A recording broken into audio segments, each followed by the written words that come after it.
Hello friends, welcome to my YouTube channel Exam Tech and railway SSC में आपका स्वागत है। तो फ्रेंड्स, आज हम बात करेंगे कोशिका भित्ति के बारे में, शेल वॉल के बारे में अध्ययन करेंगे दोस्तों, और एक बेहतर ही बहुत ही अच्छी तरीके से अध्ययन करेंगे। ठीक है दोस्तों, तो आज का वीडियो स्टार्ट करने से पहले आप हमारे चैनल को सब्सक्राइब कर दें, लाइक करें, कमेंट करें और अपने दोस्तों के व्हाट्सएप ग्रुप पर शेयर करें और बगल में बेल आइकन के निशान को प्रेस कर दें ताकि आपको वीडियो का नोटिफिकेशन समय समय पर मिल सके। तो फ्रेंड्स, बिना किसी देर करते हुए बढ़ते हैं आगे। क्या है कोशिका भित्ति के बारे में जानते हैं। ठीक है, तो इसे जानने के लिए मैं आपको आगे ले चलता हूँ। क्या है उसके बारे में पहले आप समझिए, ठीक है, कि क्या है कोशिका भित्ति। ठीक है, देखिए इसे क्या क्या याद रखना है आपको। पहला पॉइंट क्या है, ध्यान दीजिए। क्या है दोस्तों कि जो कोशिका भित्ति जो होती है वो पादप कोशिकाओं में पाई जाती है। ठीक है, यानी जो प्लांट सेल होते हैं, कौन सेल, प्लांट सेल। ठीक है, तो प्लांट सेल में पाया जाता है, कोशिका भित्ति पाया जाता है। जैसे मैं ये कहूँ, जैसे कि मान लीजिए कि ये कोशिका है, ठीक है, और बीच में क्या है, केंद्रक है। ठीक है, तो पादप कोशिकाओं के चारों ओर से एक मोटे और कड़े आवरण द्वारा घिरी होती एक रचना घिरी हुई होती है, जिसे हम कहते हैं कोशिका भित्ति कहा जाता है। ठीक है, यानी प्लांट सेल में क्या होता है फ्रेंड्स, कि प्लांट सेल में मोटा और कड़ा आवरण, कैसा, ठीक है, मोटा और कड़ा आवरण पाया जाता है, जिसे कहा जाता है क्या चीज़, प्लांट सेल, यानी कोशिका भित्ति कहा जाता है। ठीक है, नेक्स्ट नेक्स्ट यह याद रखिए कि कोशिका भित्ति मुख्यतः सेल्यूलोज की बनी होती है। ठीक है, आपको ये भी ध्यान में रखना है कि कोशिका भित्ति किसकी बनी होती है, तो आपको याद रखना है सेल्यूलोज। क्या याद रखना है, सेल्यूलोज। तो कोशिका भित्ति बनी होती है सेल्यूलोज की। ठीक है, तो ये आपको ध्यान देना है। ठीक है, चलिए आगे बढ़ते हैं। आगे क्या है, आगे ध्यान दीजिए, एक सेकंड थोड़ा सा रुक जाइएगा। चलिए फ्रेंड्स, अब आगे बढ़ते हैं। आगे क्या है, आगे इसमें देखिए, आगे कहा जाता है कि यह पारगम्य होती है। ठीक है, आपको ये ध्यान में रखना है कि जो कोशिका भित्ति जो होती है वो कैसी होती है, तो वो पारगम्य होती है। कैसी होती है, पारगम्य। ठीक है, पारगम्य होती है क्या, कोशिका भित्ति पारगम्य होती है। ठीक है, मतलब आर पार, ठीक है, ट्रांसपेरेंट होती है। ठीक है, उसके बाद दोस्तों याद रखिए कि अभी अभी मैंने आपको सेल्यूलोज के बारे में बताया ना, सेल्यूलोज, है ना, सेल्यूलोज के बारे में बताया। तो इसके बारे में जानिए कि सेल्यूलोज है क्या। तो सेल्यूलोज एक जटिल पदार्थ है। कैसा पदार्थ है, जटिल मतलब कड़ा, है ना, जटिल मतलब क्या होता है, कड़ा पदार्थ। ठीक है, जो पादप कोशिकाओं को संरचनात्मक दृढ़ता प्रदान करती है। मतलब सेल्यूलोज जो होता है दोस्तों वो हार्ड होता है। कैसा होता है, हार्ड। ठीक है, तो हार्ड जो होता है सेल्यूलोज, कैसा होता है, सेल्यूलोज जो होता है हार्ड होता है। और हार्ड होने के कारण से ही जो कोशिका भित्ति जो होती है वो भी क्या होती है, वो भी हार्ड होती है। तो किसके कारण से होती है, तो सेल्यूलोज पाई जाती है। कोशिका भित्ति में सेल्यूलोज पाया जाता है। और सेल्यूलोज कैसा पदार्थ है, तो जटिल पदार्थ है। सेल्यूलोज जटिल पदार्थ है, यानी कड़ा पदार्थ है। ठीक है, तो ये आपको याद रखना है। ठीक है, तो इसी कारण कोशिका भित्ति कड़ी होती है। कोशिका भित्ति जो होती है फ्रेंड्स, कोशिका भित्ति यानी जो सेल वॉल जो होता है वो कैसा होता है, कड़ी होती है। कैसी होती है, कड़ी। ठीक है, और निर्जीव, कड़ी और निर्जीव होती है। कैसी होती है, कड़ी और निर्जीव। किसके कारण से, सेल्यूलोज के कारण से। किसके कारण से, सेल्यूलोज के कारण से ऐसा होता है। ठीक है, ठीक है, आगे बढ़ते हैं। आगे क्या है, आगे ध्यान दीजिए इसी में। ठीक है, चलिए ध्यान दीजिए अगला पॉइंट। इसमें विभिन्न प्रकार के स्थूलन मौजूद होते हैं। स्थूलन कहने का मतलब होता है फ्रेंड थिकने थिके सॉरी स्थूलन कहने का मतलब होता है थिकनेनिंग से, मतलब स्थूलन कहने का मतलब होता है मोटाई। ठीक है, तो इसमें स्थूलन पाया जाता है किसमें, कोशिका भित्ति में। नेक्स्ट पॉइंट आपको क्या याद रखना है, यह अर्धपारगम्य नहीं होती है।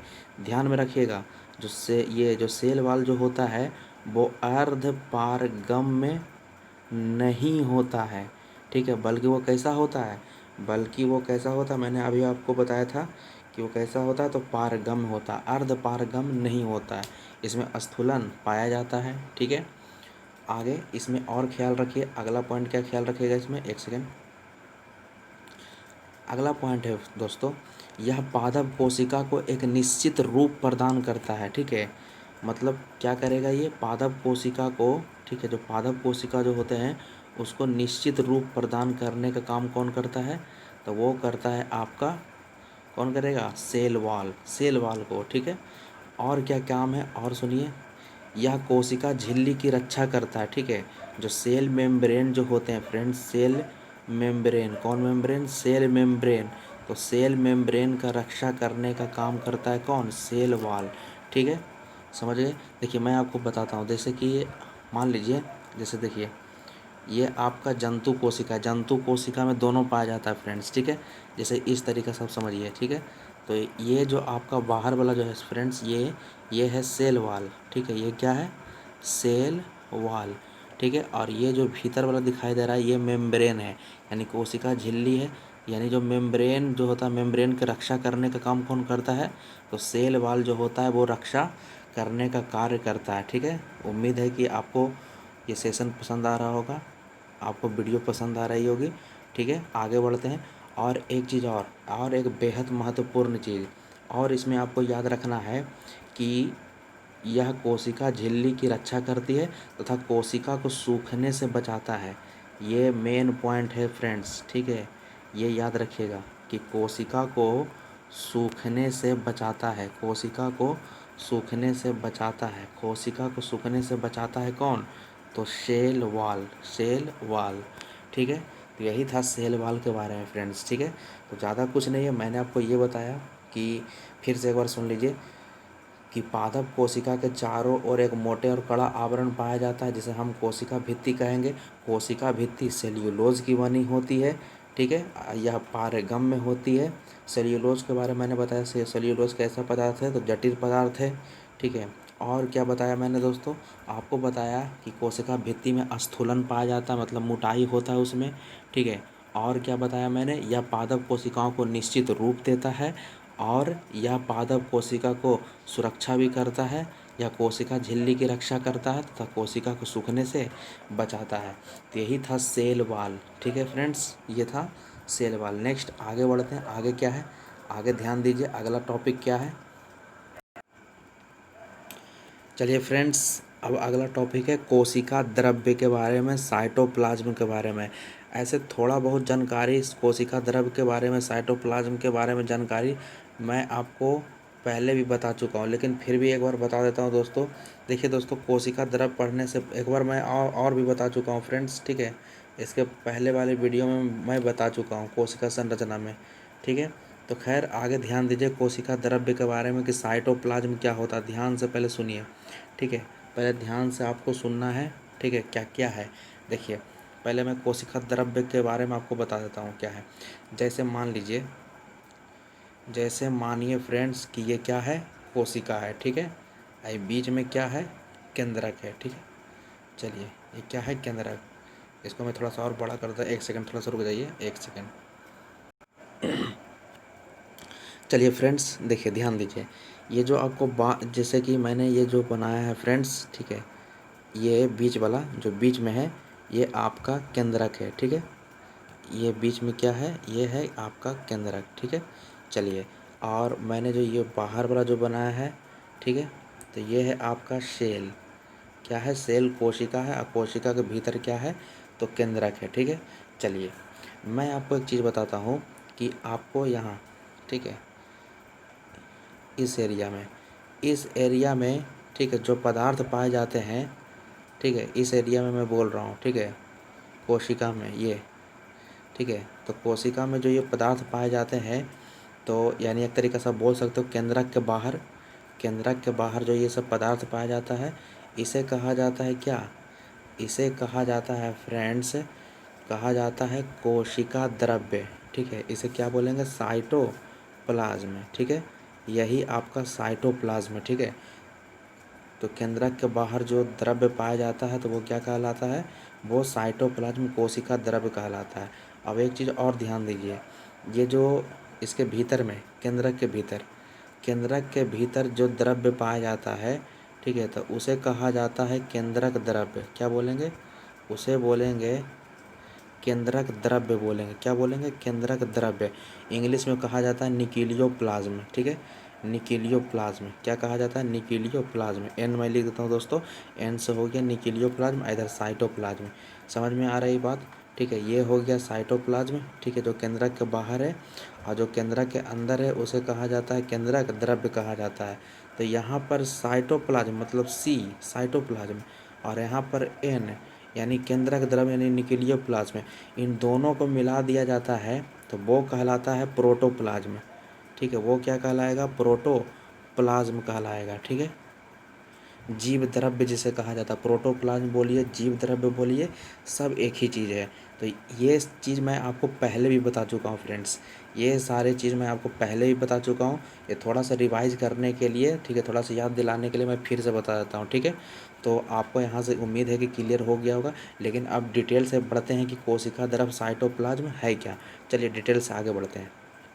चलिए ध्यान दीजिए, देखिए, याद रखिएगा कि जो कोशिका द्रव्य के बारे में तो मैंने अभी आपको बता दिया कि कोशिका द्रव्य क्या है।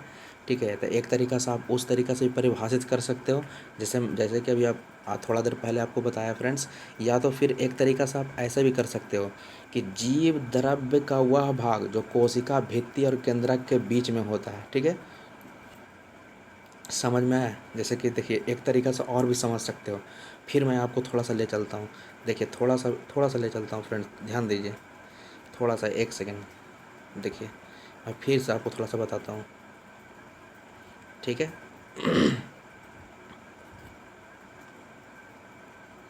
फिर से आप थोड़ा सा समझिए क्या कह रहा हूँ, एक तरीका से और भी आप समझ सकते हो। देखिए, ध्यान दीजिए थोड़ा सा।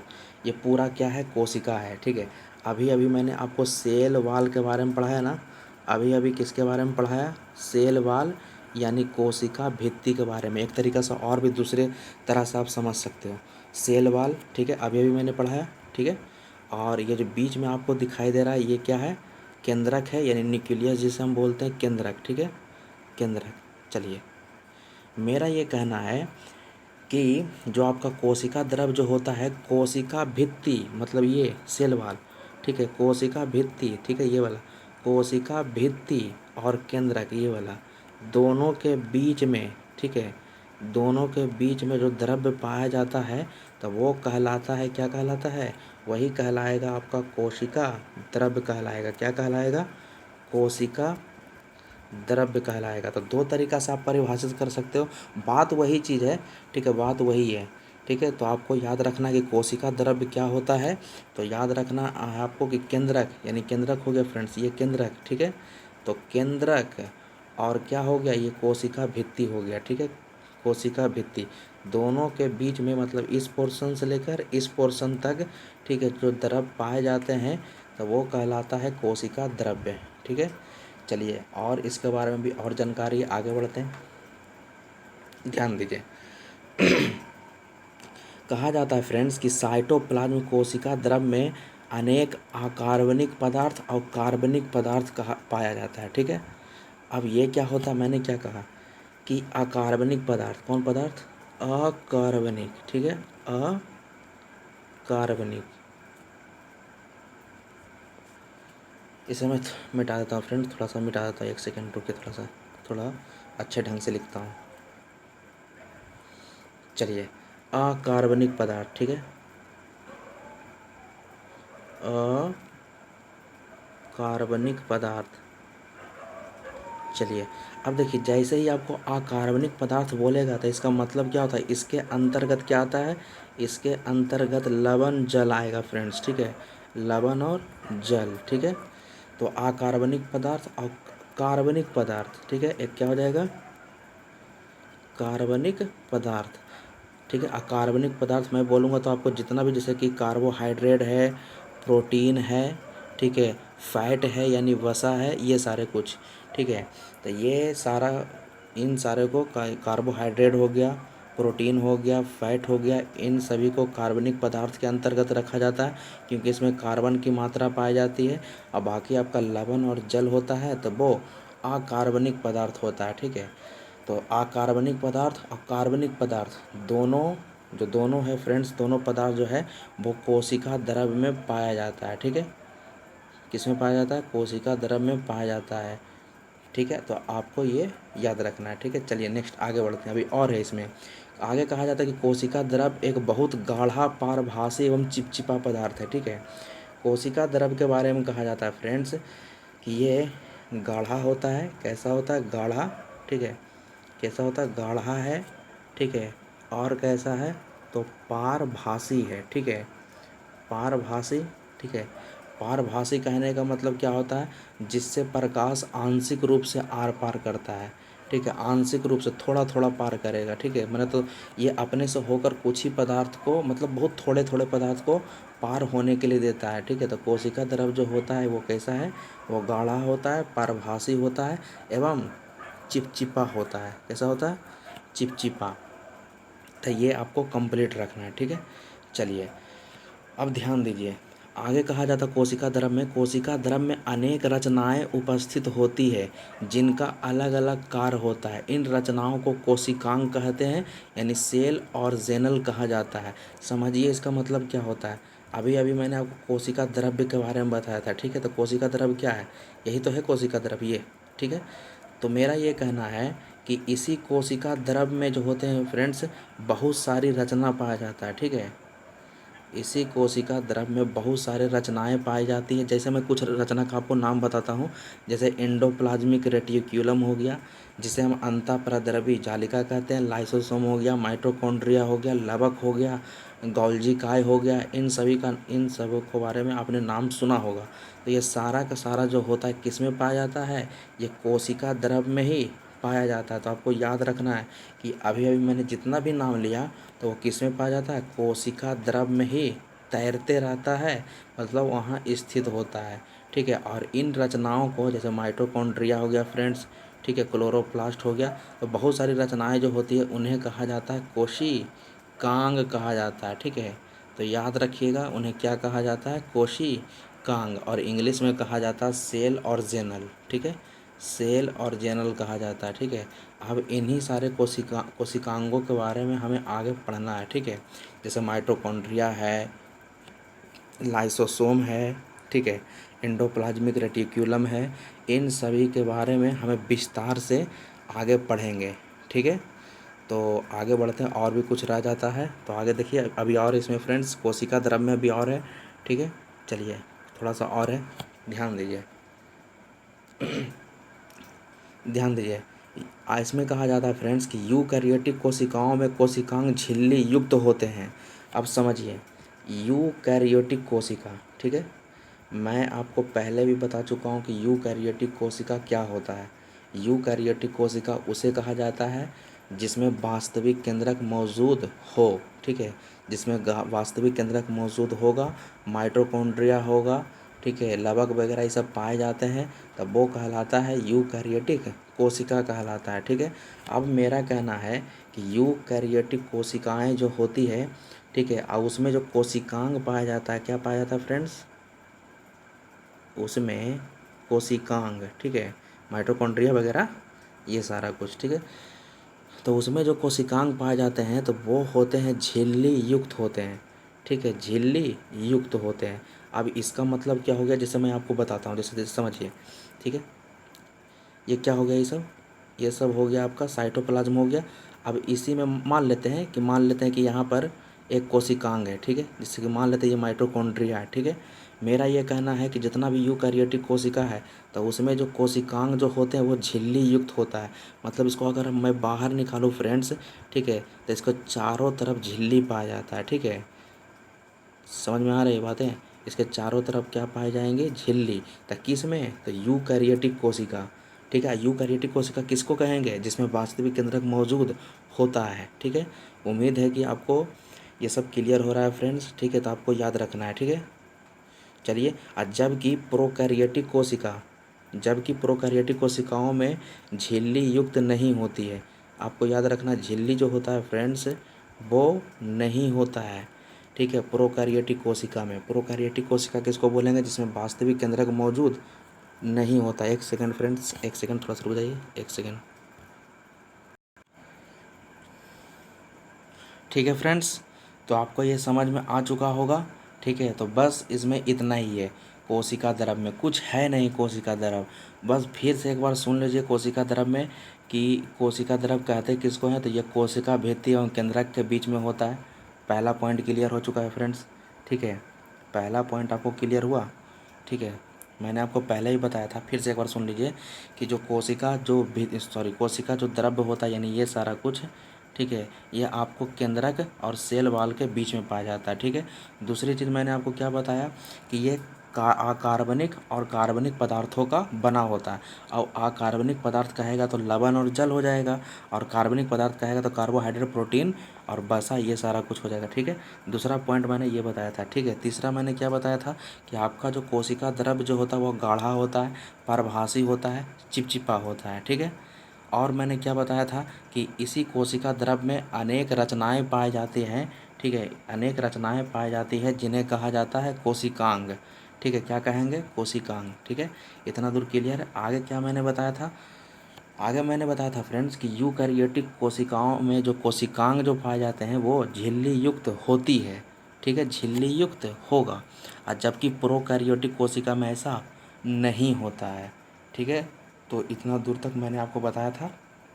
ठीक है, अब आगे क्या है फ्रेंड्स, अब आगे हम लोग भिन्न भिन्न कोशिकांगों के बारे में अध्ययन करेंगे।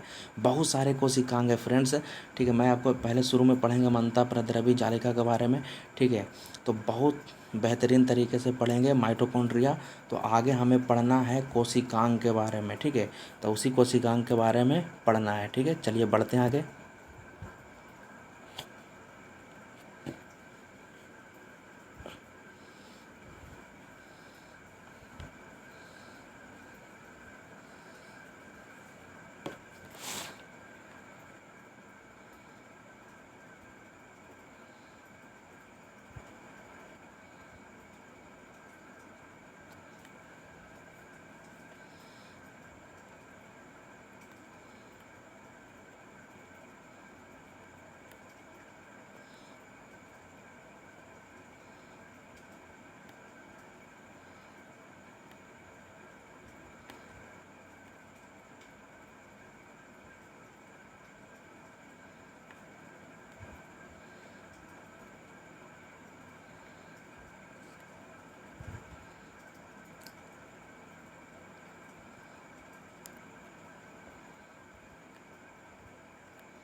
चलिए फ्रेंड्स, अब आगे ध्यान दीजिए।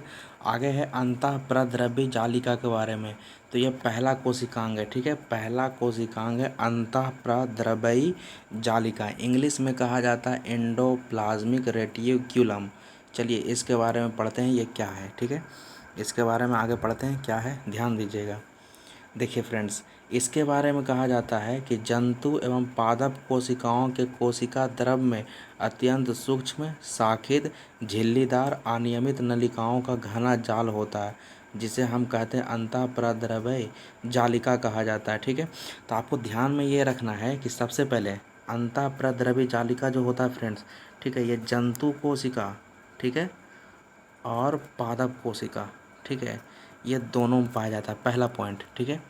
सेकेंड पॉइंट क्या याद रखना है कि ये कैसा होता है, तो ये होता है सूक्ष्म होगा दोस्तों। सूक्ष्म तो सभी होता है दोस्तों, ठीक है, सूक्ष्म रहेगा।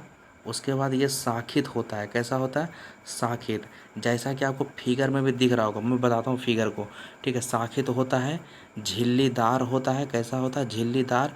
मैंने आपको पहले ही बता चुका हूँ दोस्तों कि यूकैरियोटिक कोशिकाएं जो होती है वो झिल्लीदार होती है, ठीक है।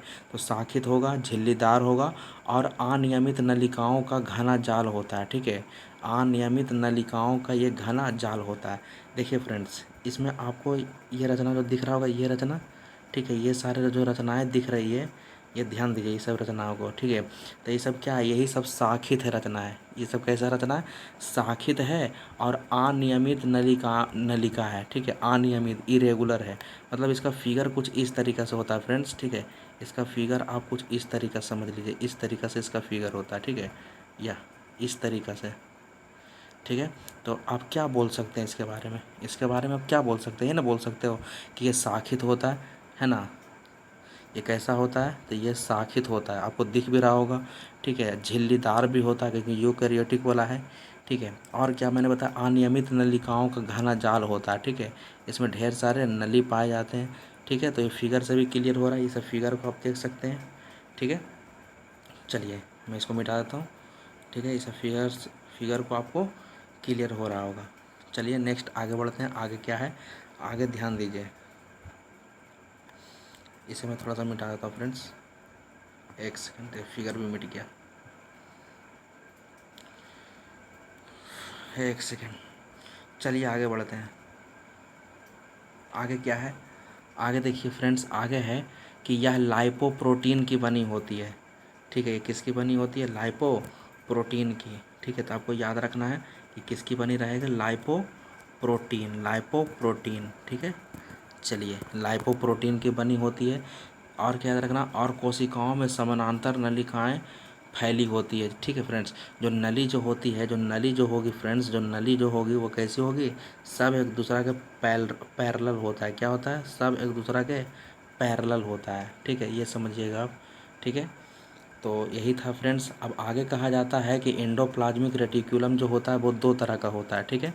एक होता है फ्रेंड्स स्मूथ, ठीक है, स्मूथ, कैसा होता है, स्मूथ है। एक होता है स्मूथ एंडोप्लाज्मिक रेटिक्यूलम, जिसे हिंदी में बोलते हैं चिकनी अंतःप्रद्रव्यी जालिका। और दूसरा होता है रफ, कैसा होता है, रफ, ठीक है, रफ एंडोप्लाज्मिक रेटिक्यूलम। तो आपको ध्यान में रखना है कि एंडोप्लाज्मिक रेटिक्यूलम जो होता है वो दो तरह का होता है, स्मूथ एंडोप्लाज्मिक रेटिक्यूलम और रफ एंडोप्लाज्मिक रेटिक्यूलम। तो पढ़ते हैं स्मूथ एंडोप्लाज्मिक रेटिक्यूलम क्या है। देखिए स्मूथ वाला में क्या है, स्मूथ वाला में ध्यान में रखिएगा क्या है, स्मूथ वाला में ध्यान दीजिए।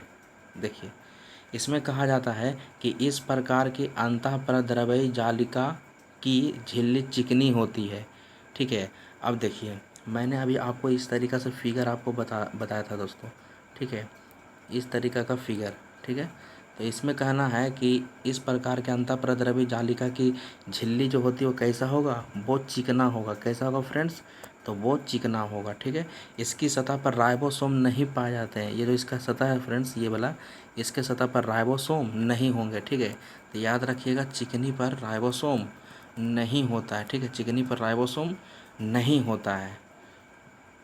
उसके बाद ये, ठीक है, बस इसमें इतना ही था, ठीक है। उसके बाद आइए रफ वाला, रफ वाला में क्या कहता है, ठीक है, रफ वाला आपको समझना है कि रफ में क्या होता है। इसमें कहा जाता है इस प्रकार के अंतःप्रद्रवी जालिका की बाहरी झिल्ली के ऊपर छोटे छोटे कण पाए जाते हैं। ठीक है, जैसे ये इस तरीका समझिए। ठीक है, तो कहा जाता है जो झिल्लीदार रचना जो होता है इसके ऊपर दानेदार रचना पाई जाती है, दानेदार रचना पाई जाती है। ठीक है, इस दानेदार रचना को कहा जाता है राइबोसोम। क्या कहेंगे? राइबोसोम कहेंगे। ठीक है, राइबोसोम।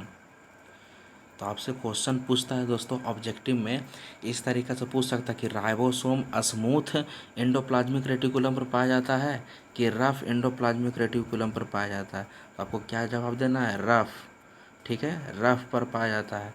ठीक है, तो यह क्वेश्चन आपको डिटेल में पूछ सकता है, तो इसको आप याद रखिएगा। ठीक है, चलिए आगे बढ़ते हैं। अभी और है इसमें आगे फ्रेंड्स अंतःपद। देखिए अब ध्यान दीजिए क्या है, कहा जाता है अब अलग है। ठीक है, वो दोनों खत्म हो चुका है, खुरदरी और चिकनी। ठीक है, अब स्पेशल पॉइंट इसमें क्या है? स्पेशल पॉइंट ध्यान में दीजिए क्या है, ध्यान दीजिए। कहा जाता है कि चिकनी अंतःप्रद्रवी जालिका वसा एवं कोलेस्ट्रॉल संश्लेषण में भाग लेती है। फिर से सुनिए, जो स्मूथ जो होता है फ्रेंड्स, स्मूथ। ठीक है, तो जो स्मूथ जो होता है स्मूथ, वो वसा और कोलेस्ट्रॉल। ठीक है, वसा और कोलेस्ट्रॉल। ठीक है, इन दोनों में पार्टिसिपेट करता है बनने में। ठीक है, तो ये भी क्वेश्चन पूछ सकता है कि वसा और कोलेस्ट्रॉल को संश्लेषण में कौन भाग लेता है? तो स्मूथ भाग लेता है, स्मूथ एंडोप्लाज्मिक रेटिक्यूलम। ठीक है, और जबकि प्रोटीन संश्लेषण में अगर पूछेगा दोस्तों, किसमें? प्रोटीन वाला में। ठीक है, प्रोटीन संश्लेषण में बनने में कौन भाग लेता है? तो वो रफ हो जाएगा। तो ये क्वेश्चन ध्यान दीजिएगा, ये एग्जाम में पूछ सकता है। ठीक है, वसा कोलेस्ट्रॉल कहेगा तो स्मूथ हो जाएगा, लेकिन प्रोटीन का निर्माण पूछेगा तो रफ वाला हो जाएगा। ठीक है, चलिए ये इतना दूर क्लियर हो चुका है। ठीक है, और क्या है? और इसमें देखिए अभी और है इसमें आगे कहा जाता है कि अंतःप्रद्रवी जालिका केंद्रक से कोशिका द्रव में आनुवांशिक पदार्थों को जाने का रास्ता बनाता है। ठीक है, अब स्मूथ के बारे में बोल रहा है फ्रेंड्स, स्मूथ के बारे में क्या बोल रहा है? ध्यान दीजिए, कह रहा है स्मूथ नहीं है फ्रेंड्स। अब एक सेकंड रुक जाइए, थोड़ा सा मिटा देता हूँ मैं इसको। देखिए समझिए, देखिए समझिए इसमें क्या कह रहा है कि अंतःप्रद्रवी जालिका केंद्रक से कोशिका द्रव में आनुवांशिक पदार्थों को जाने का रास्ता बनाती है। इसे मैं एक बेहतर ढंग से समझाता हूँ। देखिए ध्यान दीजिए क्या है। ठीक है, जैसे मान लीजिए फ्रेंड्स, ये तो आपको समझ में आ रहा होगा। ठीक है, आपको सब समझ में आ रहा होगा ये क्या है। ठीक है, चलिए जब समझ में आ रहा होगा तो इसी के भीतर मैं थोड़ा सा फिगर थोड़ा सा बड़ा बना देता हूँ। थोड़ा सा फिगर में बड़ा बनाता हूँ फ्रेंड्स। ठीक है, थोड़ा सा रुक जाइए, एक सेकंड, तुरंत मैं बना देता हूँ। ठीक है, एक सेकंड थोड़ा सा रुक जाइएगा। देखिए मैं फिगर थोड़ा बड़ा बनाता हूँ।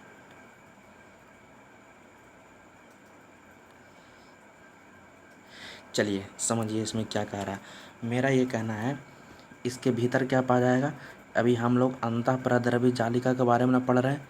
ठीक है, अभी हम लोग क्या पढ़ रहे हैं? अंतःप्रद्रवी जालिका। ठीक है, ये बन गया अंतःप्रद्रवी जालिका। अब सुनिए क्या कह रहा है, अंतःप्रद्रवी जालिका केंद्रक से, यही ना है केंद्रक, यही ना है। ठीक है, केंद्रक से कोशिका द्रव्य। अब ये कोशिका द्रव्य क्या होता है? अब आपको समझ में आना चाहिए कि यही तो है। ये सब मैं कोशिका द्रव्य साइटोप्लाज्म के बारे में अभी अभी बता चुका हूँ। ठीक है, यही तो है। ठीक है, तो यही है कि आपका कोशिका द्रव्य। तो अंतःप्रद्रवी जालिका क्या करता है दोस्तों? ये अंतःप्रद्रवी जालिका क्या करता है? केंद्रक से कोशिका द्रव्य, ये केंद्रक ना है तो केंद्रक से लेकर कोशिका द्रव्य, केंद्रक से लेकर कोशिका द्रव्य, केंद्रक से लेकर कोशिका द्रव। ठीक है, केंद्रक से कोशिका द्रव। ठीक है, केंद्रक से लेकर कोशिका द्रव में आनुवांशिक पदार्थों का रास्ता बनाता है। ठीक है, अब ये आनुवांशिक पदार्थ क्या होता है? तो आनुवांशिक पदार्थ उसे बोलते हैं दोस्तों, जैसे माता पिता के गुणों को संतान में ट्रांसफ़र जो होता है वही आपका आनुवांशिक पदार्थ होता है। ठीक है, तो सोचिए यहाँ से आनुवांशिक पदार्थ, यहाँ से आनुवांशिक पदार्थ, ठीक है, कोशिका द्रव में जाएगा तो रास्ता बनाने का काम, ठीक है, रास्ता बनाने का काम कौन करेगा? जैसे समझिए कि जैसे मान लीजिए कि यहाँ पर आपका क्या है? केंद्रक है। ठीक है, यहाँ पर केंद्रक है। ठीक है, और यहाँ पर आपका साइटोप्लाज्म है। ठीक है, मेरा ये कहना है कि आनुवांशिक पदार्थ जाएगा केंद्रक से साइटोप्लाज्म। तो रास्ता बनाने का काम कौन करेगा? तो रास्ता बनाने का काम करेगा एंडोप्लाज्मिक रेटिक्यूलम। ये भी क्वेश्चन पूछ सकता है, ठीक है। ये बिल्कुल गहराई वाला क्वेश्चन है फ्रेंड्स, ये पूछ सकता है, ठीक है। तो इसे आप ध्यान में रखिएगा, ठीक है। चलिए आगे बढ़ते हैं, इसी में भी और है। आगे क्या कहता है? यह कोशिका द्रव को यांत्रिक सहारा प्रदान करता है, ठीक है। ये कोशिका द्रव, एक सेकंड फ्रेंड्स, एक सेकंड, थोड़ा सा रुक जाइए, एक सेकंड। चलिए ध्यान दीजिए, बस इसका लास्ट काम क्या है? ये कोशिका द्रव को यांत्रिक सहारा प्रदान करता है, ठीक है। यांत्रिक सहारा देने का काम करता है, ठीक है। कौन? तो अंतःपरद्रव्य जालिका, ठीक है। तो ये आपको ध्यान में रखना है, ठीक है। ऐसे तो कोशिका भित्ति भी यांत्रिक सहायता देता है फ्रेंड। यांत्रिक सहायता मतलब होता है फ्रेंड्स भीतर से ताकत देना, ठीक है। तो भीतर से ताकत देने का काम करता है, तो ये आपको ध्यान में रखना है, ठीक है। देखिए फ्रेंड्स, ये कंप्लीट हो चुका है, अंतःपरद्रव्य जालिका कंप्लीट हो गया है, ठीक है। अब अगला कोशिकांग पर बढ़ते हैं फ्रेंड्स। अगला कोशिकांग बहुत ही महत्वपूर्ण है। चलिए आगे बढ़ते हैं, आगे क्या है? चलिए फ्रेंड्स, आगे ध्यान दीजिए, अगला टॉपिक क्या है? राइबोसोम के बारे में। ध्यान से सुनिएगा, इससे बहुत क्वेश्चन पूछता है राइबोसोम से। तो पहले मैं बोल रहा हूँ उसे आप ध्यान दीजिए। पहला पॉइंट क्या है? देखिए, एक सेकंड, थोड़ा सा रुक जाइए, एक सेकंड, ठीक है। चलिए पहला पॉइंट क्या है समझिएगा उसे। इसकी खोज, राइबोसोम की खोज पैलेड ने की, ठीक है। इनका नाम याद रखना आपको, ठीक है। पैलेड, कौन? पैलेड, ठीक है। कब किया? तो 1955 में। तो आपको याद रखना है, ठीक है, कि राइबोसोम का खोज किसने किया? पैलेड ने किया, ठीक है। कब किया? 1955 में। सेकंड पॉइंट ध्यान में रखिए कि यह ऐसे कण हैं जो केवल इलेक्ट्रॉन सूक्ष्मदर्शी से ही दिखाई देते हैं, ठीक है। तो आपको याद रखना है कि इलेक्ट्रॉन माइक्रोस्कोप से ये दिखाई देता है, ठीक है। इलेक्ट्रॉन माइक्रोस्कोप क्या होता है? तो इलेक्ट्रॉन माइक्रोस्कोप जो होता है फ्रेंड्स, वो छोटी छोटी वस्तुओं को, अति सूक्ष्म वस्तुओं को कई गुना बड़ा करके दिखाता है, ठीक है। तो आपको राइबोसोम जो दिखता है वो इलेक्ट्रॉन माइक्रोस्कोप से दिखाई देता है। चलिए आगे इसमें क्या कहा जाता है, ध्यान दीजिए। अगला पॉइंट क्या है? इसमें कहा जाता है कि ये अंतःपरद्रवी जालिका के झिल्लियों की सतह पर सटे होते हैं या फिर अकेले या गुच्छे में कोशिका द्रव में बिखरे हुए होते हैं। ये समझना आपको, ये बहुत ही अच्छा पॉइंट है। देखिए अभी अभी मैंने आपको क्या बताया? अंतःपरद्रवी जालिका, ठीक है। तब मान लीजिए कि ये अंतःपरद्रवी जालिका है, ठीक है। ये क्या है? अंतःपरद्रवी जालिका। मेरा क्या कहना, मैं ये कह रहा हूँ ये अंतःपरद्रवी जालिका के झिल्लियों के सतह पर, ठीक है। ये मान लीजिए बाहर से क्या है फ्रेंड्स? ये बाहर से झिल्ली है, ठीक है। अब इसके सतह पर पाया जाता है, ठीक है। इसके सतह पर जो रचना पाई जाएगी तो वो कहलाता है क्या? यही कहलाता है राइबोसोम। समझ में आई बात? ठीक है। यानी अंतःपरद्रवी जालिका के झिल्लियों के ऊपर सटा हुआ होता है एक रचना, जिसे कहा जाता है क्या चीज़? राइबोसोम कहा जाता है, ठीक है। और क्या, ठीक है। इसके अलावे मैं बोल रहा हूँ, इसके अलावे ध्यान दीजिए, इसके अलावे या ये जो होता है राइबोसोम जो होता है, या तो अकेले भी पाया जा सकता है कोशिका द्रव में, या तो झुंड के रूप में, ठीक है। झुंड के रूप में भी पाया जाता है, ठीक है। ये आपको ध्यान में रखना है, ठीक है। तो यहाँ पर तीन चीज़ हो गई फ्रेंड्स। सबसे पहले क्या हो गया कि अंतःपरद्रवी जालिका के झिल्ली के ऊपर पाया जाएगा, या तो फिर कोशिका द्रव में, या अकेले होगा, या तो फिर झुंड में होगा, ठीक है। तो या तो अकेले या तो झुंड में। तो तीन चीज़ है यहाँ पर, तीन चीज़, ठीक है। तो ये आपको ध्यान में रखना है फ्रेंड्स, ठीक है। चलिए आगे बढ़ते हैं, अभी और है इसमें, देखिए ध्यान दीजिए। आगे क्या कहता है? कह रहा है ऐसे राइबोसोम जो गुच्छा में मिलता है, ठीक है। किस चीज़ में मिलता है? गुच्छा रूप में, ठीक है। जो ग्रुपिंग फॉर्म में पाया जाता है, ठीक है। तो गुच्छा में जो राइबोसोम मिलेगा फ्रेंड्स, जो गुच्छे में राइबोसोम पाए जाते हैं, तो उनका क्या नाम दिया गया? तो उसे कहा जाता है पॉली राइबोसोम। क्या कहा जाता है? पॉली राइबोसोम कहा जाता है, ठीक है। या तो फिर पॉलीसोम भी कहा जाता है, ठीक है। पॉलीसोम। तो आपसे पूछ सकता है कि पॉलीसोम क्या है? तो जो ग्रुपिंग में पाया जाएगा, जो गुच्छा में पाया जाएगा, वैसा राइबोसोम जो गुच्छा में पाया जाएगा वो कहलाएगा, क्या कहलाएगा? वो क्या कहलाएगा? पॉली राइबोसोम कहलाएगा, या तो फिर पॉलीसोम कहलाएगा, ठीक है। क्लियर हो गया? चलिए आगे बढ़ते हैं, अभी और है इसमें, आगे बढ़िए। अगला पॉइंट क्या है इसमें, ध्यान दीजिए। कह रहा है कि ये रचनाएं प्रोटीन और आरएनए की बनी होती है। तो याद रखना है कि प्रोटीन और आरएनए, ठीक है, प्रोटीन और आरएनए का बना होता है क्या? तो राइबोसोम। कौन बना होता है? राइबोसोम बना होता है। तो प्रोटीन और आरएनए का बना होता है।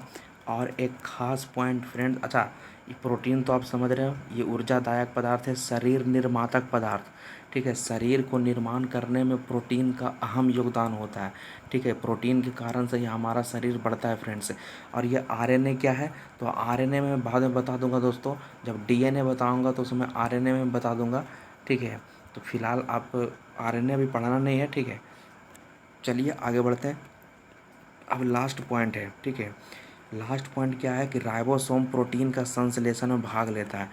ये बहुत ही बार एग्ज़ाम में पूछा हुआ है कि प्रोटीन संश्लेषण में भाग लेना, ठीक है। तो राइबोसोम क्या करता है? प्रोटीन संश्लेषण में भाग लेता है, ठीक है। ये याद रखिएगा, बहुत बार क्वेश्चन ये पूछा हुआ है, ठीक है। तो ये वीवीआई है फ्रेंड्स, ठीक है, ये वीवीआई क्वेश्चन है, ठीक है। प्रोटीन के संश्लेषण में भाग कौन लेगा? तो राइबोसोम। तो ये कंप्लीट हो चुका है, ठीक है। तो अभी अभी हम लोगों ने 2 कोशिकांग को कंप्लीट किया है, एक अंतःप्रद्रवी जालिका कंप्लीट किया है और एक राइबोसोम। अब आगे बढ़ते हैं, अगला क्या है, ठीक है। अब आगे बढ़ते हैं, चलिए फ्रेंड्स, अब आगे बढ़ते हैं। आगे है गोल्जी उपकरण, ठीक है। ये गोल्जी थोड़ा सा गोल्जी लिखा गया है दोस्तों, मैं लिख देता हूँ फ्रेंड्स, ठीक है। क्या गोल्जी ऐसे लिखाता है, ठीक है। मैं उसको मिटा दूंगा, ठीक है। एक सेकंड, थोड़ा सा रुक जाइए, एक सेकंड, मैं इसको लिख देता हूँ थोड़ा सा। देखिए गोल्जी ऐसे लिखाता है, ठीक है। तो थोड़ा सा आप ध्यान रखिएगा, वो थोड़ा सा टाइपिंग करने में मिस्टेक हो गया, ठीक है। गोल्जी उपकरण या तो फिर गोल्जी काय ऐसे, ठीक है। गोल्जी काय भी बोलते हैं इसको, ठीक है। तो गोल्जी उपकरण बोलिए या गोल्जी काय बोलिए, सब एक ही चीज़ है, ठीक है। चलिए इसे मैं मिटा देता हूँ, ठीक है। इसका कोई काम नहीं है फ्रेंड्स, ठीक है। तो इसे मैं मिटा देता हूँ, ठीक है। चलिए, तो थोड़ा समझिएगा, वो टाइपिंग करने में मिस्टेक हो गया है, ठीक है। अब समझिए इसके बारे में। गोल्जी कॉम्प्लेक्स की खोज कैमिलो गोल्जी ने 1898 ईस्वी में की थी, ठीक है। तो एक आपको वैज्ञानिक का नाम लिखना है, ठीक है, कैमिलो गोल्जी। कौन? कैमिलो गोल्जी, ठीक है। क्या हो जाता है बार बार? तो कैमिलो गोल्जी, ठीक है फ्रेंड्स, ठीक है, कैमिलो गोल्जी। तो कैमिलो गोल्जी ने 1898 में खोज की। चलिए ध्यान में रहेगा ये आपको। आगे कहा जाता है कि साधारण सूक्ष्मदर्शी से देखने पर यह मुड़ी हुई छड़ या गुच्छे के समान दिखता है। देखिए ध्यान दीजिए, इसका रचना कुछ इस तरीक़े से होता है फ्रेंड्स, इस तरीक़ा से, ठीक है, इस तरीक़े से इसका रचना होता है। तो क्या हम इसके बारे में ये नहीं बोल सकते हैं कि ये मुड़ी हुई छड़ जैसा दिखाई दे रहा है? नहीं दिखाई दे रहा है, मुड़ी हुई छड़ के जैसा दिखाई दे रहा है। कौन? ठीक है, गोल्जी एपरेटस भी बोलते हैं, या गोल्जी उपकरण आपको दिखाई दे रहा होगा फिगर में, ध्यान से देखिए फिगर को, ठीक है। छड़ के जैसा दिखाई दे रहा है ना, ठीक है। तो बस यही है आपका क्या है, गोल्जी एपरेटस है, गोल्जी कॉम्प्लेक्स है, गोल्जी उपकरण है, गोल्जी का है, सब एक ही चीज़ है, ठीक है। तो ये आपको ध्यान में रखिएगा। चलिए आगे बढ़ते हैं, अभी और है इसमें। आगे क्या है ध्यान दीजिए। पादप कोशिकाओं में ये कोशिका द्रव में मुड़ी हुई छड़ के समान रचना बनाकर बिखरा हुआ होता है, ठीक है। तो अभी अभी मैंने आपको बता चुका हूँ दोस्तों, ठीक है। तो उसको आप ध्यान में रखिएगा, ठीक है। आगे क्या है, इलेक्ट्रॉन सूक्ष्मदर्शी से देखने पर ये चारों तरफ से झिल्ली से घिरी हुई अनेक समानांतर नलिकाओं के चपटी हुई कुंडिकाओं के समूह की तरह होते हैं। देखिए अब ध्यान में रखिए, मैं क्या कह रहा हूँ, थोड़ा सा समझिए इसके बारे में। इसके बारे में कह रहा है फ्रेंड्स कि ध्यान दीजिए थोड़ा सा। देखिए फ्रेंड्स ध्यान दीजिए क्या कह रहा था इसमें। इसका मैं थोड़ा सा आपको फिगर बनाकर समझाता हूँ, ठीक है। इसका फिगर कुछ इस तरीक़ा से बनता है, ठीक है, इस तरीक़ा से, ठीक है। ये मैं आपको फिगर बना चुका हूँ, ठीक है। थोड़ा सा ध्यान दीजिए, मैं थोड़ा सा बना देता हूँ।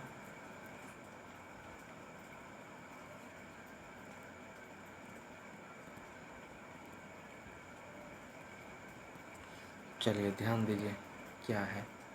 देखिए आपको ये फिगर जो पूरा जो दिख रहा है वो आपका गोल्जी उपकरण का फिगर है। मेरा ये कहना है कि इलेक्ट्रॉन सूक्ष्मदर्शी से अगर आप इसे देखिएगा, किससे देखना है, इलेक्ट्रॉन सूक्ष्मदर्शी से। इलेक्ट्रॉन सूक्ष्मदर्शी से देखने पर ये चारों तरफ से झिल्ली से घिरी हुई अनेक समानांतर नलिकाओं जैसा रचना दिखाई देगा। मतलब ये जो रचनाएं जो आपको दिखाई दे रही है ना, जब आप इलेक्ट्रॉन सूक्ष्मदर्शी से देखिएगा, इलेक्ट्रॉन सूक्ष्मदर्शी से, ठीक है, तो आपको क्या दिखाई देगा, इसके चारों तरफ झिल्ली दिखाई देगा। इसके चारों तरफ क्या दिखाई देगा, झिल्ली दिखाई देगा फ्रेंड, बिल्कुल इसी के रचना का, बिल्कुल इसी के समानांतर, ठीक है, बिल्कुल इसी के समानांतर। ये देखिए, बिल्कुल इसी के समानांतर, ठीक है, बिल्कुल इसी के समानांतर रचना दिखाई देता है। इस रचना का नाम होता है फ्रेंड्स, इसका नाम है फ्रेंड्स सिस्टर्नी। क्या नाम है, सिस्टर्नी। यहाँ तो जगह बच नहीं रहा है फ्रेंड्स, ठीक है, देखिए मैं लिख देता हूँ, सिस्टर्नी, CISTAR, ठीक है, NAE, इसे कहा जाता है सिस्टर्नी, याद रखिएगा। ये जो रचना आपको दिखाई दे रहा है झिल्ली युक्त रचना, उसे सिस्टर्नी कहते हैं, ठीक है, तो आपको याद रखे रहेगा, ठीक है। आइए, जो ऊपर वाला जो रचना है फ्रेंड्स, ऊपर वाला, इसे कहा जाता है वेसिकल्स। इसे क्या बोलेंगे, इसे बोलेंगे वेसिकल्स, ठीक है। तो याद रखिएगा, गोल्जी उपकरण का जो ऊपर वाला जो हिस्सा रहेगा वो वेसिकल्स कहलाता है, और नीचे वाला, नीचे का जो ये पोर्शन जो दिखाई दे रहा है फ्रेंड्स, ठीक है, नीचे का जो बड़ा बड़ा पोर्शन जो होता है उसे कहा जाता है रिक्तिका। रिक्तिका के बारे में पढ़ाऊँगा फ्रेंड्स, ठीक है, इसे बोला जाता है रिक्तिका, जगह नहीं है फ्रेंड्स, ठीक है, तो है कुछ नहीं, ठीक है। तो यही था इसमें फ्रेंड्स, ठीक है। अभी और है इसमें, तो फिर से एक बार सुन लीजिए, मैंने क्या कहा कि ये पूरा फिगर किसका है, ये पूरा फिगर आपका गोल्जी उपकरण का है। तो इलेक्ट्रॉन सूक्ष्मदर्शी से जब आप इसे देखिएगा, ठीक है, तो ये चारों तरफ से झिल्ली जैसा दिखाई देता है, ठीक है। तो उस झिल्ली का नाम दिया गया है सिस्टर्नी। क्या नाम दिया गया है, सिस्टर्नी। इसका जो ऊपर वाला जो पोर्शन है, ऊपर वाला पोर्शन कहलाता है वेसिकल्स, और नीचे वाला जो पोर्शन जो है वो उसको क्या बोलते हैं, तो उसे कहा जाता है रिक्तिका। क्या बोलेंगे, रिक्तिका कहेंगे। तो यही इसमें था फ्रेंड्स, ठीक है। चलिए अब आगे बढ़ते हैं, आगे क्या, आगे ध्यान दीजिए, आगे ध्यान दीजिए, आगे क्या कह रहा है, आगे इसमें कह रहा है फ्रेंड्स, ध्यान दीजिए, कहा जाता है फ्रेंड्स इसमें कि वेसिकल तो हो गया, वेसिकल्स के बारे में मैंने आपको बता दिया, ठीक है। आगे कहा जाता है कि गोल्जी काय कुछ यूकैरियोटिक कोशिका स्तनधारी की लाल रुधिर कणिका, ठीक है, जीवाणु एवं नीलहरी शैवालों में नहीं पाई जाती है। तो ये मेन क्वेश्चन आपका बन गया, किसमें किसमें, तो कह रहा कुछ यूकैरियोटिक कोशिका, कुछ ही, सब में नहीं, ठीक है, कुछ यूकैरियोटिक कोशिकाओं में, ठीक है। और क्या हो गया, उसके बाद मैंने आपको बोला स्तनधारी, कुछ स्तनधारी के आरबीसी में, किसमें किसमें फ्रेंड्स, आरबीसी में, ठीक है, स्तनधारी के आरबीसी में, और जीवाणु यानी बैक्टीरिया में, और नील हरित शैवाल, किसमें, नील हरित शैवाल, ठीक में ये नहीं पाया जाता है, ठीक है। तो ये ध्यान में रखना है आपको, ठीक है। तो कुछ यूकैरियोटिक कोशिका हो गया स्तनधारियों के आरबीसी में, ठीक है, बैक्टीरिया में, नील हरित शैवाल में ये नहीं पाए जाते हैं, ठीक है। अगला पॉइंट है फ्रेंड्स इसमें, यह लाइसोसोम एवं पेरोक्सिसोम के निर्माण में भाग मदद करता है, ठीक है। तो याद रखिएगा, लाइसोसोम के बारे में भी पढ़ेंगे हम लोग, लाइसोसोम, तो लाइसोसोम हो गया, और एक हो गया फ्रेंड्स पेरोक्सिसोम, ठीक है, मैं पूरा नहीं लिख रहा हूँ, पेरोक्सिसोम, आप समझ जाइएगा, पेरोक्सिसोम, दोनों के निर्माण में भाग लेने का काम करता है कौन, या मदद करने का काम कौन करता है, तो आपका गोल्जी उपकरण करता है, ठीक है। गोल्जी उपकरण कंप्लीट हो चुका है, ठीक है, गोल्जी उपकरण आपका कंप्लीट हो गया फ्रेंड्स। अब आगे बढ़ते हैं, आगे क्या है, आगे ध्यान दीजिए। देखिए फ्रेंड्स, अगला टॉपिक है लाइसोसोम के बारे में, कि लाइसोसोम क्या है, ध्यान से सुनिएगा लाइसोसोम के बारे में। तो ये मैंने आपको लाइसोसोम का कुछ फिगर बना दिया है, एक सेकेंड, कुछ टेक्निकल प्रॉब्लम, चलिए बढ़ते हैं आगे। क्या है लाइसोसोम, तो ये मैंने लाइसोसोम का एक फिगर है फ्रेंड्स, ठीक है। आपको थोड़ा सा नाम भी इसमें दिख रहा होगा फ्रेंड्स, ठीक है, लाइसोसोम में थोड़ा सा ध्यान दीजिएगा। लाइसोसोम में आपको कुछ नाम भी दिख रहा होगा, लाइसोसोम में क्या क्या दिख रहा है, देखिए, मेम्ब्रेन दिख रहा होगा, इंजाइम दिख रहा होगा, ठीक है, ट्रांसपोर्ट प्रोटीन्स दिख रहा होगा। ये सारा का मैं काम बताऊँगा क्या है, ठीक है। तो ध्यान से सुनिए पहले क्या है। लाइसोसोम के बारे में कहा जाता है कि इसका खोज डी डुबे ने किया था, ठीक है। खोज के बारे में पूछेगा फ्रेंड्स, तो डी डुबे, ठीक है, डी डुबे, ठीक है, 1958 में, 1958 में इसका खोज हुआ था। इसके बारे में कहा जाता है यह बहुत ही सूक्ष्म कोशिकांग है, बहुत ही छोटी रचना है, ठीक है, बहुत ही छोटी रचना होती है फ्रेंड्स। ठीक है, ये छोटी छोटी पुटिकाओं के रूप में पाई जाती है। ठीक है, ये कोशिका के भीतर छोटी छोटी पुटिका के रूप में पाई जाती है। कौन? तो लाइसोसोम। ठीक है, ये चारों तरफ से एक पतली झिल्ली झिल्ली होती है। मैंने आपको बताया था फ्रेंड्स कि जितना भी रहेगा वो झिल्ली उसके चारों ओर रहेगा ही रहेगा। ठीक है, चलिए, इसका आकार बहुत छोटा होता है और थैली के जैसा होता है। किसके जैसा होता है फ्रेंड्स? थैली के जैसा। ठीक है, थैली के जैसा इसका आकार होता है। इसमें ऐसे एंजाइम्स पाए जाते हैं, अब ध्यान दीजिए, इसमें देखिए आपको एंजाइम्स दिख रहा होगा फ्रेंड्स, दिखा एंजाइम्स, दिखा ना? तो कहा जाता है इसमें ऐसा एंजाइम्स पाया जाता है फ्रेंड जिनमें जीव द्रव्य को घुला देने या नष्ट कर देने की क्षमता होती है। ठीक है, समझ में आ रही है आपको बात? आगे मैं बोलता हूँ, आगे समझ में आएगा। ठीक है, ध्यान से सुनिए क्या करा, मैं इस सब लाइन को हटा देता हूँ। ठीक है, थोड़ा सा समझिए आप इसके बारे में, इसके बारे में थोड़ा समझिए। ये सब मिटा देता हूँ। ओहो, देखिए मैं समझाता हूँ आपको। लाइसोसोम के बारे में क्या बोल रहा है, जैसे मान लीजिए कि ये लाइसोसोम है। ठीक है, मान लीजिए उसका फिगर मिट चुका है, ये लाइसोसोम है। तो लाइसोसोम के भीतर फ्रेंड्स इंजाइम्स पाया जाता है। ठीक है, तो ये ऐसा इंजाइम्स पाया जाता है, इसके पास ऐसा पावर होता है कि अगर मान लेते हैं कि लाइसोसोम में कोई भी गड़बड़ी हुआ, ठीक है, कोई भी अगर गड़बड़ी हुआ, किसी तरह का व्यवधान हुआ, ठीक है, तो जिसके कारण से कोशिका अगर क्षतिग्रस्त हो जाता, मतलब इस तरीका से समझ लीजिए कि कोशिका को अगर क्षतिग्रस्त हुआ, ठीक है, कोशिका को क्षतिग्रस्त हुआ, तो ये लाइसोसोम में जो एंजाइम पाया जाता है, क्या पाया जाता है? एंजाइम्स पाया जाता है। ये एंजाइम्स क्या करता है? ये एंजाइम्स अपने ही कोशिका को पाचित कर लेता है। ठीक है, मतलब ये खुद को ही मार लेता है।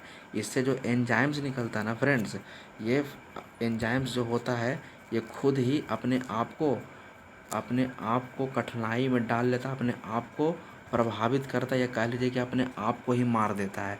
इसी कारण से इसे आत्महत्या की थैली कहा जाता है। ये बहुत ही मोस्ट इम्पॉर्टेंट क्वेश्चन है। ठीक है, सुसाइड बैग, कौन बैग?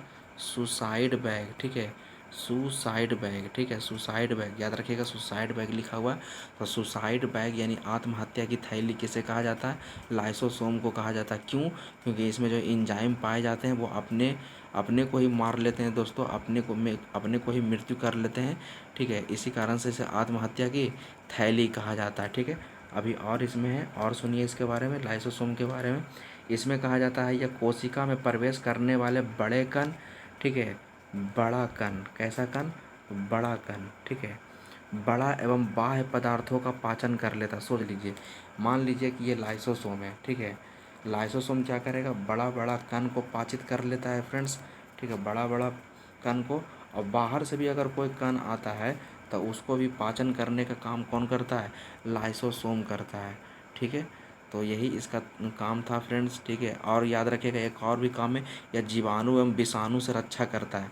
ठीक है, बैक्टीरिया और वायरस से रक्षा करने का काम कौन करता है? लाइसोसोम। कौन करेगा फ्रेंड्स? लाइसोसोम। लाइसोसोम करेगा।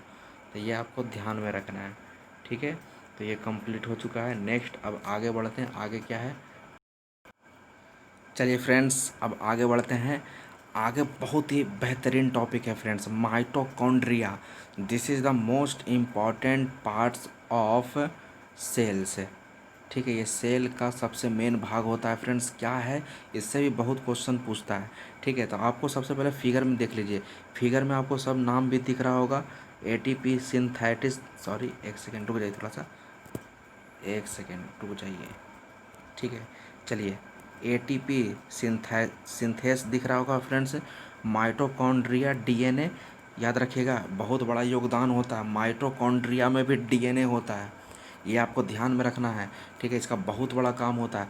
जब मैं एक चैप्टर पढ़ाऊंगा फ्रेंड्स जैव विकास, तो जैव विकास में इसका यूज है माइटोकॉन्ड्रिया डीएनए का, बहुत बड़ा काम है माइटोकॉन्ड्रिया डीएनए का, बाद में बताऊंगा। लेकिन अभी फिलहाल आगे देखिए माइटोकॉन्ड्रिया के बारे में। आपको राइबोसोम दिखाई दे रहा होगा, मैट्रिक्स ग्रैन्यूल दिखाई दे रहा होगा, क्या है मैं सबके बारे में बताता हूँ। ठीक है, क्रिस्टी दिखाई दे रहा होगा, मैट्रिक्स दिखाई दे रहा होगा, इनर मेम्ब्रेन दिखाई दे रहा होगा। ये सब क्या है? चलिए मैं बताता हूँ आपको ये सब क्या है। फिर फिगर मिट जाएगा। थोड़ा सा फिगर में, ठीक है। चलिए कोई बात नहीं, मैं फिगर बना देता हूँ, अपने खुद से बना देता हूँ। देखिए सबसे पहले मैं आपको फिगर बना देता हूँ।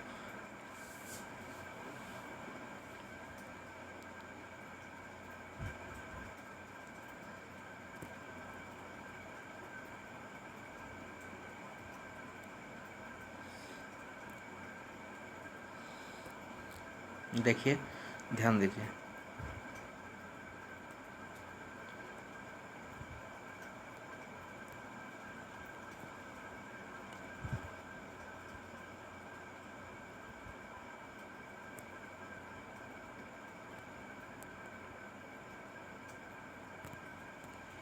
ठीक है फ्रेंड्स, चलिए काम हो गया। ये माइटोकॉन्ड्रिया का फिगर है, ठीक है। चलिए, एक तो आपने डिजिटल फिगर भी आपको दिखाया मैंने, डिजिटल फिगर आपने देख लिया होगा। आप थोड़ा सा अनडिजिटल फिगर भी देख लीजिए, ठीक है। चलिए ध्यान दीजिए माइटोकॉन्ड्रिया के बारे में। सबसे पहले मेरा ये कहना है कि इसका खोज जो किया था अल्टमैन ने, ठीक है। तो ये बहुत बार पूछा हुआ है अल्टमैन के बारे में। कौन मैन? अल्टमैन, ठीक है। तो अल्टमैन को आप याद रखिएगा, अल्टमैन ने खोज किया था। अब कहा जाता है कि यह कोशिका द्रव में पाई जाने वाली महत्वपूर्ण रचना है, ठीक है। This is the important part है दोस्तों ऑफ सेल का, ठीक है, जो कोशिका द्रव में बिखरा हुआ होता है, ठीक है। ये तो आपको पता है। आगे क्या है फ्रेंड, अल्टमैन ने इसे बायोब्लास्ट नाम दिया था। ध्यान से सुनिएगा, अल्टमैन ने क्या नाम दिया था? बायोब्लास्ट। है, पूछ सकता है ये क्वेश्चन पूछ सकता है फ्रेंड। अल्टमैन ने क्या नाम दिया था? बायोब्लास्ट, ठीक है। जबकि सी बेंडा ने माइटोकॉन्ड्रिया नाम दिया था। याद रखिएगा, सी बेंडा। कौन बेंडा? सी बेंडा। सी बेंडा ने माइटोकॉन्ड्रिया नाम दिया, जबकि अल्टमैन ने क्या नाम दिया? बायोब्लास्ट, ठीक है। चलिए आगे बढ़ते हैं। आगे क्या है, इसका आकार और आकृति परिवर्तनशील होता है, ठीक है। इसका आकार और आकृति बदलते रहता है फ्रेंड्स, ठीक है। वो परिवर्तनशील होता है। आगे कहा जाता है फ्रेंड्स, यह कोशिका द्रव में कणों, सूत्रों, छड़ों एवं गोलकों के रूप में बिखरा होता है।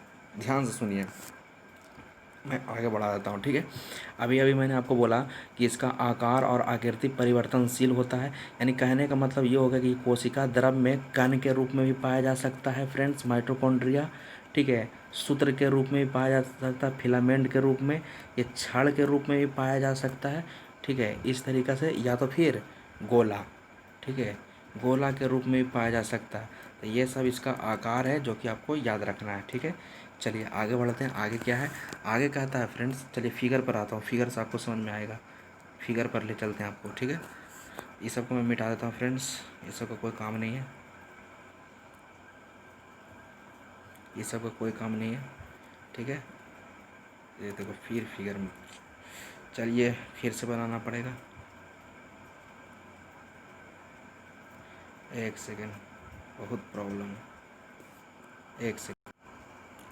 चलिए फ्रेंड्स, अब आगे बढ़ते हैं। फिगर बन चुका है, ठीक है। आगे ध्यान दीजिए, मेरा ये कहना है फ्रेंड्स कि प्रत्येक माइटोकॉन्ड्रिया एक बाहरी झिल्ली एवं अंतः झिल्ली के चारों ओर घिरा होता है, ठीक है। मतलब कहने का मतलब बाहरी झिल्ली भी इसमें होता है, ठीक है, और आंतरिक झिल्ली भी पाया जाता है, ठीक है। एक इस तरीक़ा से, ठीक है, एक आंतरिक झिल्ली पाया जाता है, ठीक है। क्लियर है। आगे कहा जाता है इसमें कि माइटोकॉन्ड्रिया के भीतरी झिल्ली से अनेक प्रवर्ध निकलकर माइटोकॉन्ड्रियल गुहा मैट्रिक्स में लटके होते हैं। एक थोड़ा सा आप ध्यान दीजिए, आपको अंदर में इस तरीक़ा से पदार्थ दिखाई देगा फ्रेंड्स, इस तरीक़ा से, ठीक है। तो ये जो आपको द्रव्य जो दिखाई देता है, ये जो पदार्थ दिखाई देता है माइटोकॉन्ड्रिया के भीतर, इसका नाम मैट्रिक्स है। क्या बोलते हैं इसे? मैट्रिक्स, ठीक है।